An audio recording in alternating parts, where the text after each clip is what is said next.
આપનું સ્વાગત છે। ધોરણ 10 ગણિત માં પ્રકરણ 15 સંભાવનામાં આગળ સ્વાધ્યાય 15.1 માં 1 થી 10 સુધીના દાખલા આપણે ગણ્યા, વ્યવસ્થિત એની ગણતરી કરી। હવે આપણે આજે દાખલા નંબર 11 થી શરૂઆત કરીએ। તો દાખલા નંબર 11 ની રકમ છે કે મિત્રો તમને ચોપડીમાં બુક્સમાં ચોપડીમાં તમને એક ચિત્ર આપેલું છે, તો એના આધારે આપણે અહીંયા રકમ લખેલી છે અને ગોપી પોતાના માછલી ઘર માટે દુકાનમાંથી માછલી ખરીદે છે। દુકાનદાર મોટી ટાંકીમાંથી યાદચ્છિક રીતે એક માછલી બહાર કાઢે છે।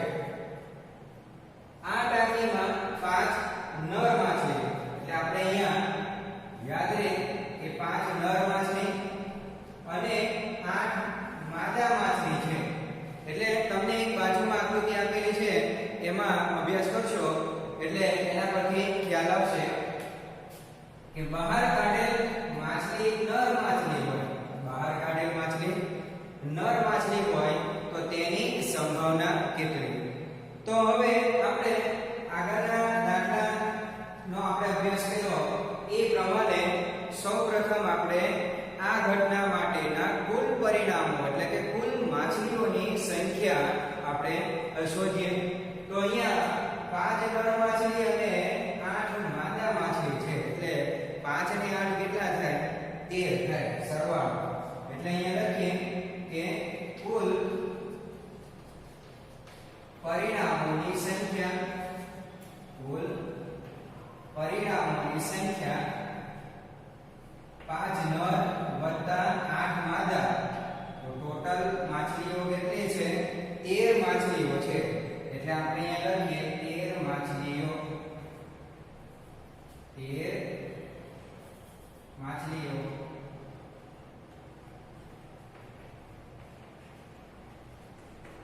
બરાબર, યાદ રાખજો। હવે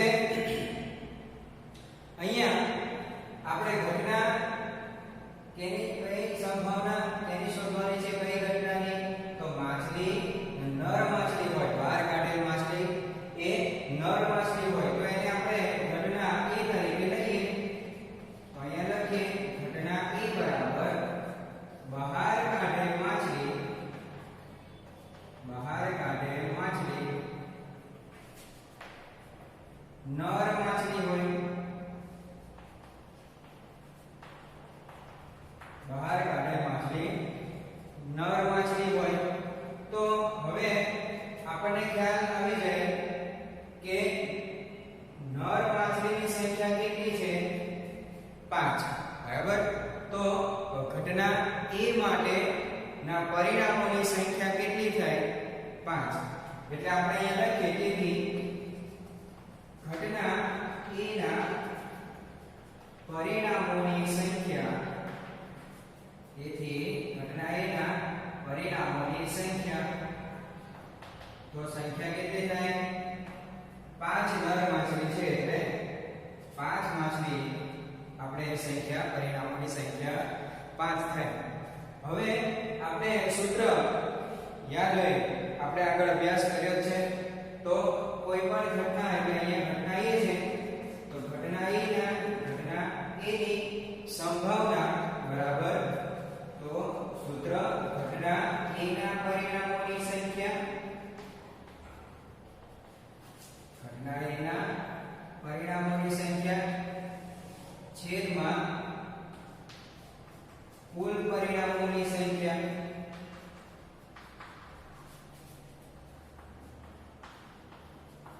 બરાબર। તો ઘટના A ના પરિણામો કેટલા? 5, કુલ પરિણામ એટલે કુલ માછલીઓની સંખ્યા 13, તો અહીંયા સંભાવના 5 ના છેદમાં 13, સંભાવના કેટલી થાય? 5 ના છેદમાં 13 થાય। એટલે આ P of A એટલે ઘટના A ની સંભાવના આપણને મળી। સમજાય? હવે આગળ દાખલા નંબર 12। અહીંયા રકમ છે કે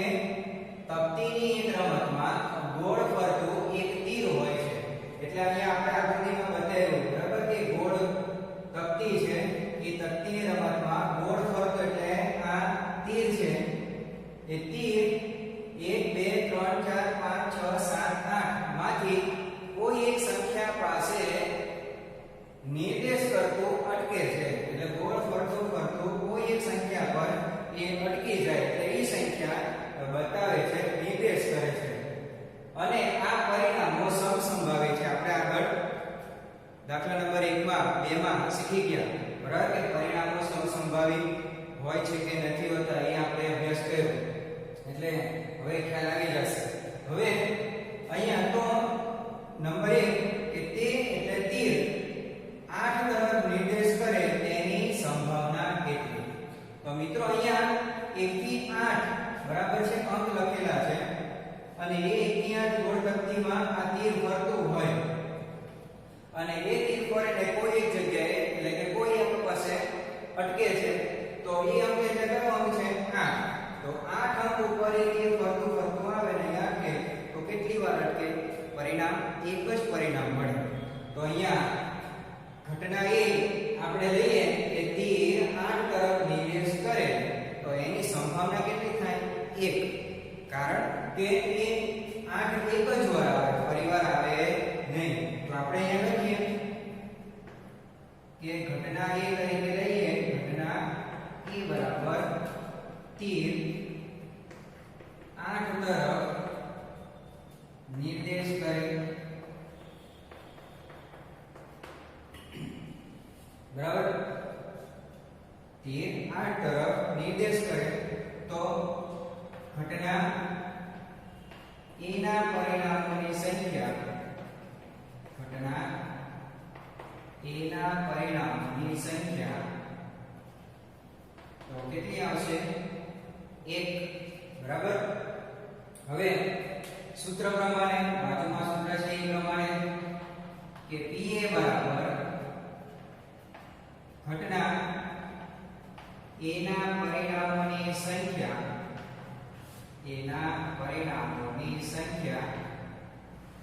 છેદમાં કુલ પરિણામોની સંખ્યા. હવે અહીંયા કુલ પરિણામ તો કુલ પરિણામ એટલે કુલ સંખ્યા કેટલી છે? 8. તો અહીંયા આપણે લખી નાખીએ કે કુલ પરિણામોની સંખ્યા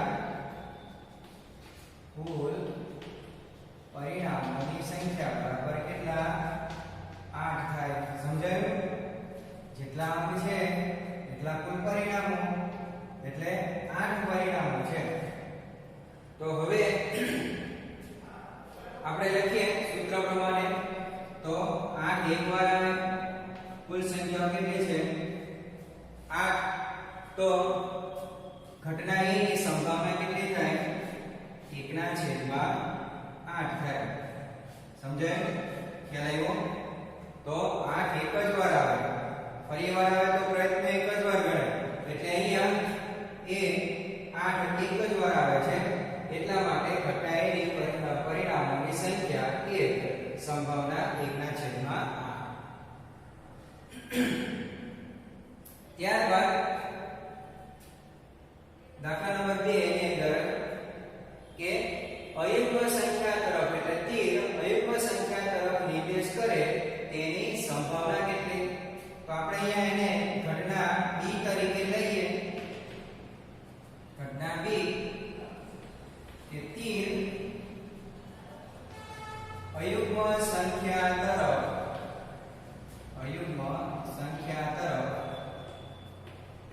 નિર્દેશ કરે બરાબર. તો હવે અયુગ્મ સંખ્યા તો આપણે અહીંયા અયુગ્મ સંખ્યા કૌંસમાં લખીએ કે અયુગ્મ સંખ્યા કેટલી? એકી સંખ્યાઓ. તો 1 3 5 અને 7 સંખ્યા છે એટલે કુલ કેટલી સંખ્યા છે? 4. આપણે અહીંયા કૌંસમાં લખીએ 1 3 5 અને 7. આ સંખ્યાઓ કેવી છે? અયુગ્મ. બરાબર. તો અયુગ્મ સંખ્યા એટલે અહીંયા ઘટના b માટેના પરિણામોની સંખ્યા. તો ઘટના b માટેના પરિણામોની સંખ્યા કેટલી થાય? 4. તો લખીએ અહીંયા ઘટના b ના પરિણામોની સંખ્યા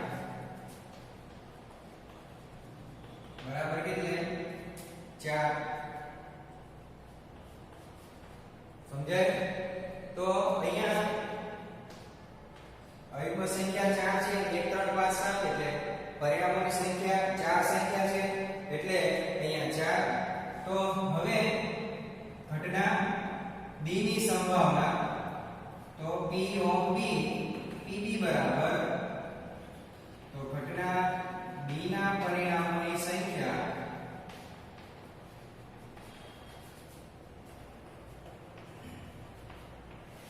છેદમાં કુલ પરિણામોની સંખ્યા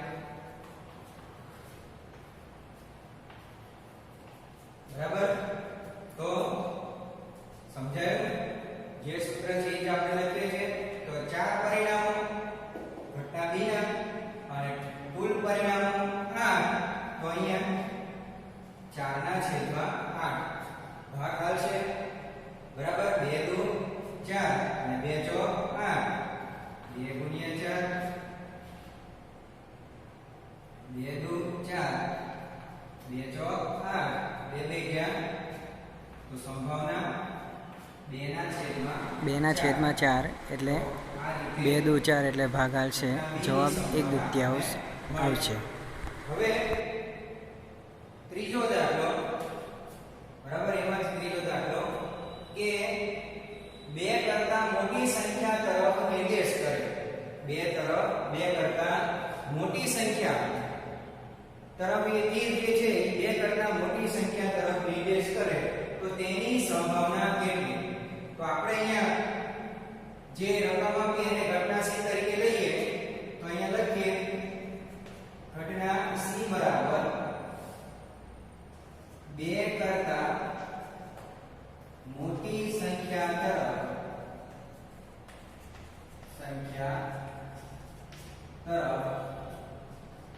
નિર્દેશ કરે તો તીર 2 કરતા મોટી સંખ્યા તરફ નિર્દેશ કરે તો ઘટના c ના પરિણામોની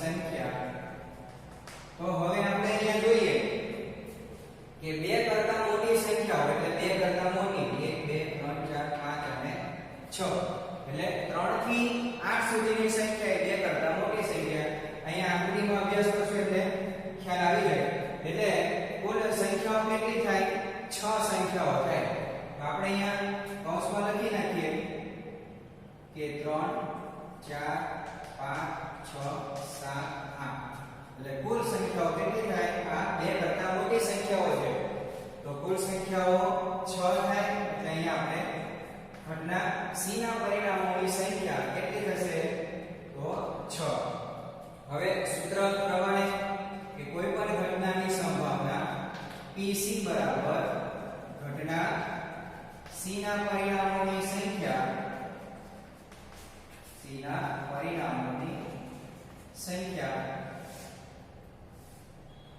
છેદમાં કુલ પરિણામોની સંખ્યા તો અહીંયા ઘટના pc બરાબર તો હવે અહીં આપણે અહીંયા પણ લઈ લઈએ p of b તો pc બરાબર ઘટના c ના પરિણામોની સંખ્યા છેદમાં કુલ પરિણામોની સંખ્યા તો અહીં ઘટના c ના પરિણામો કેટલા 6 કુલ પરિણામો કેટલા આપણે આગળ શરૂઆતમાં લખ્યા 8 ભાગાકાર છે તો 3 દુ 6 2 ચોક 8 તો સંભાવના 3 ના છેદમાં 4 તો આ એની સંભાવના છે ઘટના c ની સંભાવના હવે એ રીતે અહીંયા કે ચોથો દાખલો તમને આપેલો છે બરાબર અહીંયા આપણે ચોથો દાખલો લીધો કે 9 કરતા નાની સંખ્યા તરફ નિર્દેશ કરે એટલે આપણે અહીંયા લઈએ કે આને ઘટના c લીધી હવે d તરીકે લઈએ તો ઘટના d બરાબર તીર 9 કરતા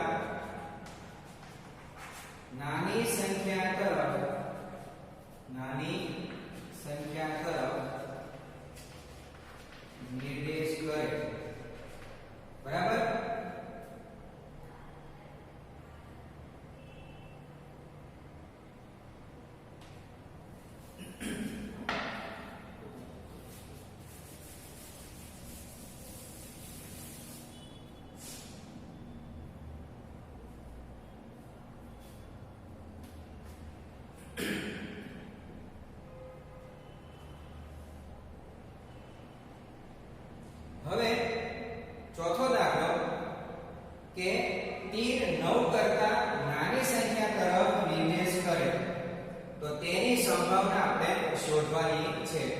તો આને આપણે હવે C તરીકે આ ઘટનાને C તરીકે લઈએ. હવે આને D તરીકે લઈએ તો આપણે લખી શકીએ અહીંયા કે ઘટના D બરાબર તીર 9 કરતા નાની સંખ્યા તરફ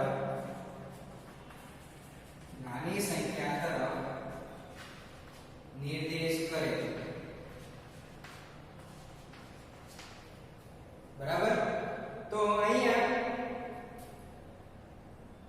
ઘટના D, તો ઘટના D માટેના પરિણામો કેટલા થાય?